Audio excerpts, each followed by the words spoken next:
We're here today to discuss how to deliver value early when your goal is scalable innovation and entrepreneurship inside a large corporation. Now, this is always an important topic, but it's particularly important as we begin to exit COVID. And so with that background, I'm absolutely delighted to be speaking with Christopher Bailey. He is an innovation catalyst, and he's really created a movement inside ExxonMobil. So welcome, Christopher. Thank you. Glad to be here. And generally, you have driven an organizational focus on delivering value early.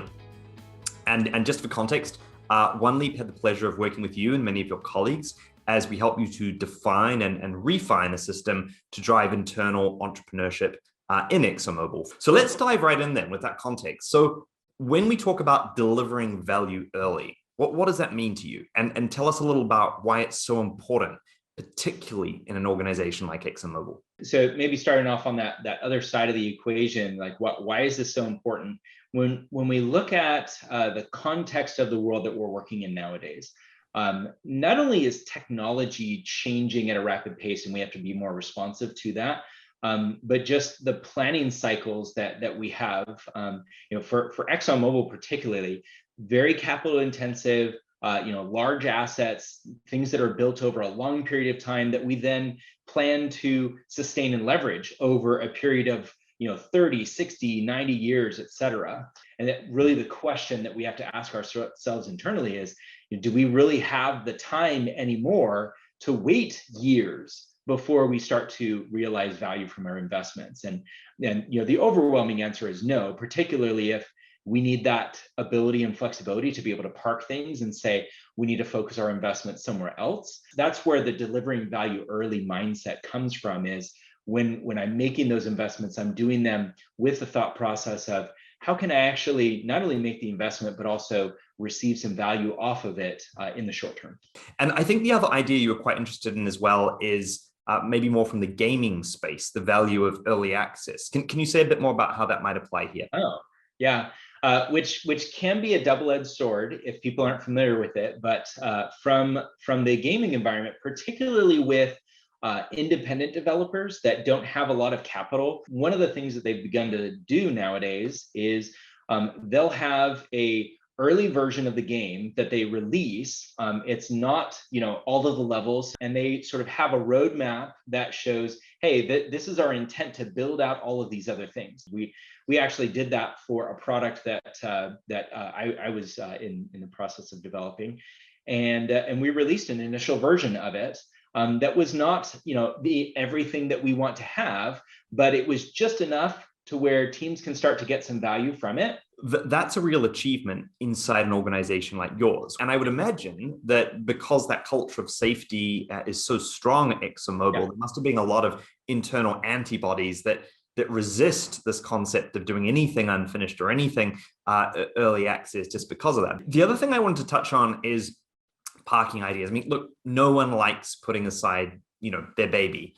Why is that particularly difficult inside ExxonMobil? The first thing, as you mentioned, is that, well, it's my baby. It's the thing that I created. I have a lot of passion. I've already made a lot of investment already. But I think the thing that is hidden in all of that we may not tend to notice, they would go out and they would get some feedback that actually it didn't look like they should keep going.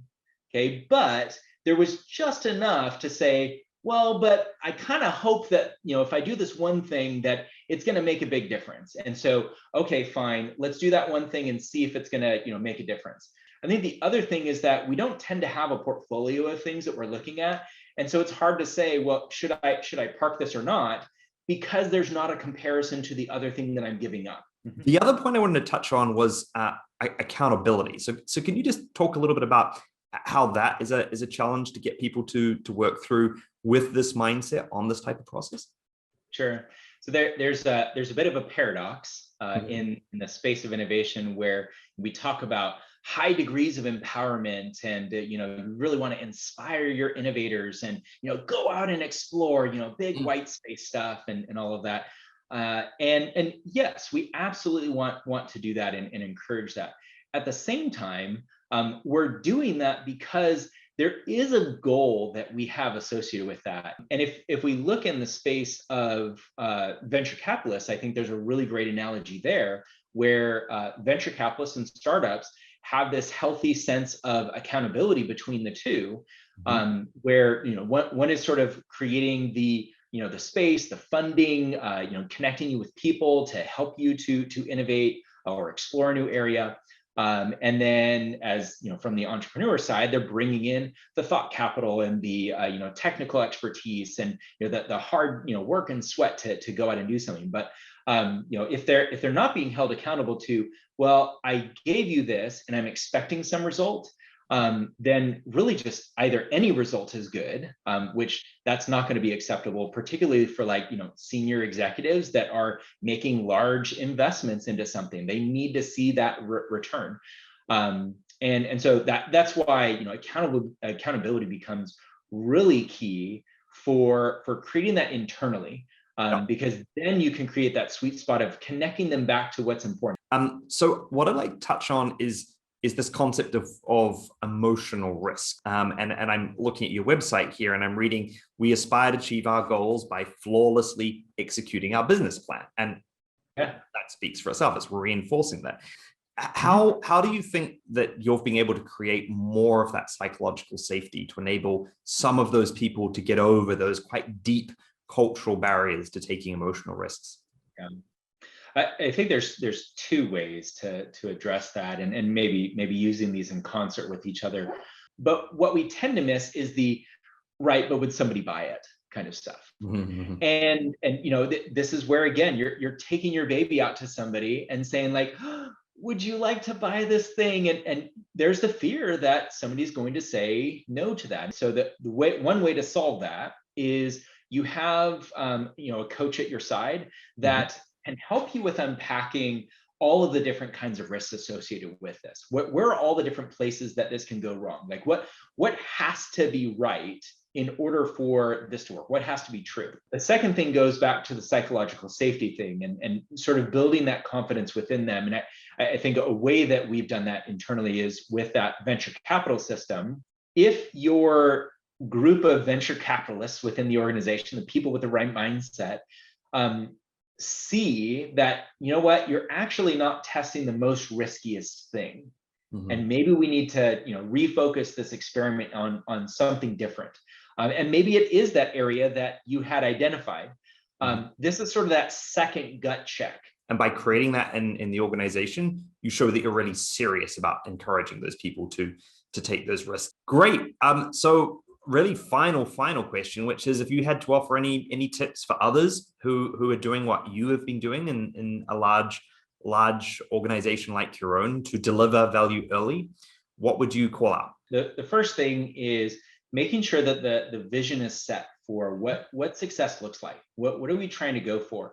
And that you've got that leadership buy-in, or maybe it's even coming from them. Like there's a reason that we're trying to spend time on this. What is that reason? What is it that they really want out of this?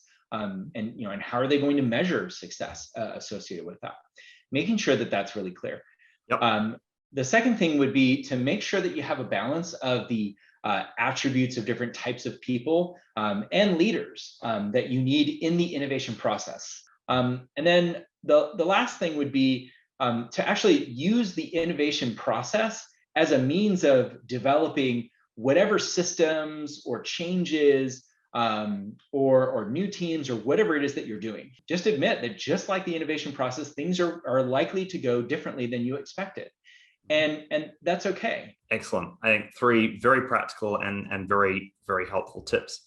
Well, Christopher, thank you. Being a super enjoyable and interesting conversation.